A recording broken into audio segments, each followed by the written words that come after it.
Then we read, they took his body off the cross, put it in a tomb, and they set a Roman guard to make sure that nobody would steal his body. Now, the disciples were not expecting him to rise from the dead.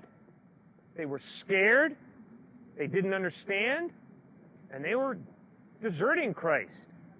But 3 days after he dies, he appears risen from the dead, first of all, to some grief-torn women.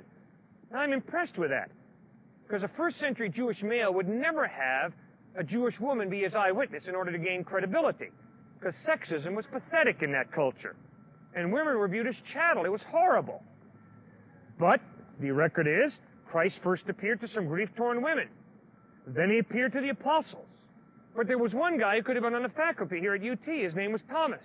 And he said, not unless I can see Christ with my own eyes, not unless I can take my hand and thrust in the spoon in his side, will I believe. And one night all the disciples are together.